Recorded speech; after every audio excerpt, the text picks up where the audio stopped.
Shabbat Shalom Mevorach.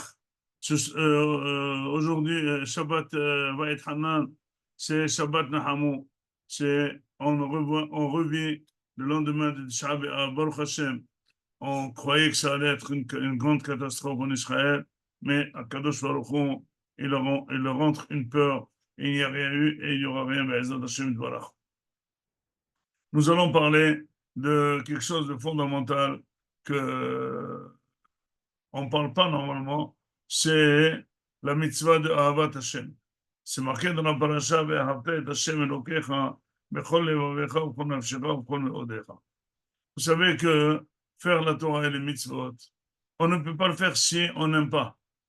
Parce que c'est tout de même quelque chose de spirituel. C'est contre la nature de l'homme. Ce qui attire l'homme, c'est le matériel, c'est le manger, c'est profiter. Mais c'est pas étudier la Torah et c'est pas faire les mitzvot.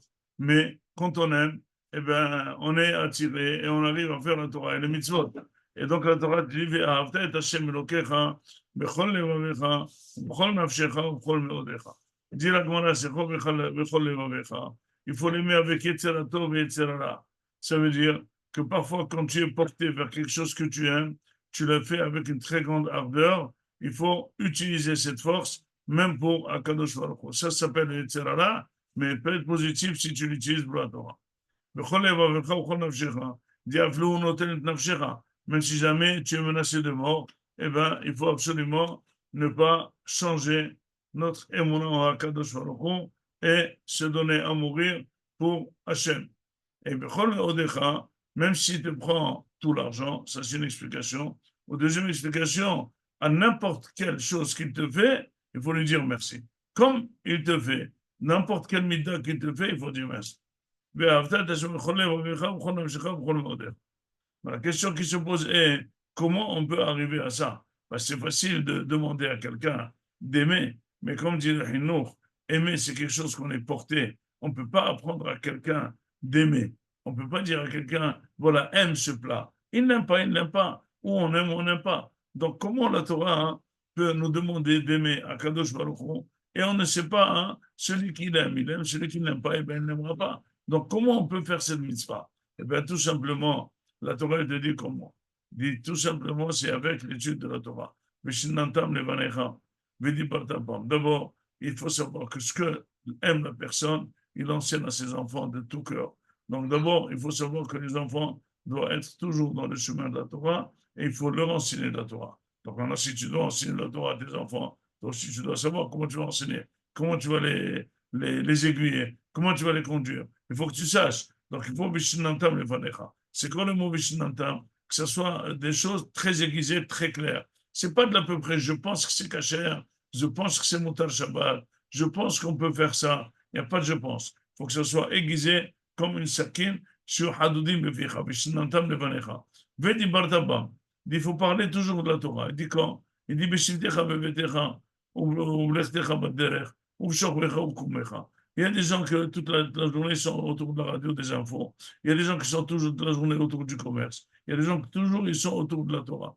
Si vous croyez que le Orahaim Akadosh n'a pas travaillé, si vous croyez que plusieurs grandes personnalités n'ont pas travaillé, ils travaillaient. Mais travailler, c'est physiquement. Mais avec la tête, ils étaient entièrement avec Akadosh Baruch Hu. Ou même celui qui travaille avec la tête, qui doit se concentrer, c'est un avocat, c'est un juge, c'est un médecin. C'est vrai qu'au moment où il exerce, il ne peut pas se concentrer, penser à Hachem, mais dès qu'il se décontacte, dès qu'il termine son travail, il revient directement. Il dit il faut étudier la Torah régulièrement. Il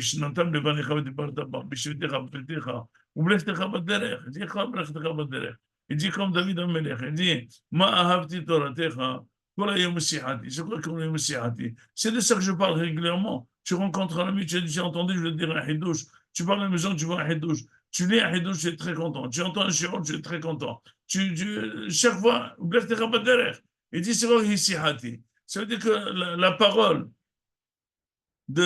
c'est pas des vraies discussions. Quand on discutait comme ça pour faire passer le temps, moi je le fais avec la Torah. Ça veut dire quand il est au Beth Midrash, il est avec la Torah. Quand il discutait comme ça avec ses amis, il est avec la Torah. Ouf Shormecha, Ouf Kumecha, il va dormir, il prend un livre. Il se lève tout de suite, il prend un livre. On raconte que Rav Moshe Feinstein, il avait un livre, dès qu'il se levait le matin, il avait le Tanakh. Il l'ouvrait, il lisait plusieurs pages et après, il se levait. Il dit avec ça, il a terminé le Tanakh plusieurs fois. Rav Moshe Feinstein, il a terminé la Torah, il a terminé le Shulchan Aruch 400 fois. 400 fois, il a terminé. Le Rav Chaim Kanievski a terminé tout le chasse 104 fois. 104 fois. Il a vécu que 94 ans. Tout le chasse. Bavli, Yerushalmi, Midrash, Tosefta. Il dit, ah ben, il était toute la journée dans le sud. בשוכבך ובקומך וקשרתם לאות על ידיך והיו לטות אבות בין עיניך. Il dit, il faut aussi que la Torah, l'essentiel de la Torah, c'est le parashat Shema, parashat Ve'aya, Ve'akiviacha, etc. Il doit être dans ta main, en face de ton cœur, et sur le noyau de ton cerveau, sur ton cœur, sur ta tête. Et dans la maison, tu rentres et tu sors, tu vois la mezouza. Donc finalement, quelqu'un qui, au fur et à mesure, il étudie la Torah, il voit la Torah partout, il tourne toujours autour de la Torah, et bien sachez, il finira par aimer Akadosh Baruch Hu. C'est pour ça qu'on voit que pour aimer Akadosh Baruch Hu, c'est étudier la Torah. Si la personne voit que c'est facile pour elle de faire une petite avera, c'est facile pour elle de mentir, c'est facile pour elle de faire quelque chose, sache, c'est qu'il n'étudie pas la Torah. C'est clair et net. Celui qui étudie la Torah, il arrive à faire les mitzvot comme il faut, il aime ça, et finalement, il s'éduque à être dans le monde de la Torah. Ad Kedeka, que celui qui étudie la Torah comme il faut, il s'appelle Ben Torah. C'est-à-dire, c'est l'enfant de la Torah, c'est pas que l'enfant de sa mère et de son père, il a été façonné par la Torah. Ses mitzvot, son comportement, son parler, sa pensée, tout ce qu'il fait, c'est par la Torah. Et la Torah, c'est la seule mitzvah qu'on fait tous les jours. Et créativement, on le fait 3 fois par jour, 2 et quelques. Et donc, il faut absolument que cette mitzvah, on l'accomplisse. En l'accomplissant, on étudie la Torah. Et sachez qu'avec l'étude de la Torah, tous les donnés aujourd'hui disent c'est la seule arme contre nos ennemis. Il y a eu la semaine dernière une réunion dans l'armée de plusieurs soldats avec un professeur qui était aussi religieux, qui voulait répondre à plein de questions, une conférence. Et un des généraux était là-bas. Alors, un soldat, il a posé la question aux conférences, il a dit, mais de l'aspect religieux, comment vous analysez les choses? Alors, il lui a dit, écoute, le général lui a dit, pas sur cette question, on avance. L'autre, il a été vexé, il dit, j'ai pas compris. On a dit qu'il va y avoir une conférence, qu'on peut poser n'importe quelle question. J'ai posé la question. Pourquoi tu dis passe? C'est vexant. Bon, à la fin, il est venu chez lui. Il lui a dit, mais dis-moi, pourquoi tu es arrivé à ma question, tu as dit passe? Je voulais une réponse. C'est une question intéressante sur ce qu'il a parlé. Je lui ai dit quelle est l'influence de l'aspect religieux, l'aspect spirituel. Il a dit que je disais quelque chose. Là, il y a des questions qu'il faut savoir se fermer la bouche, la boucler.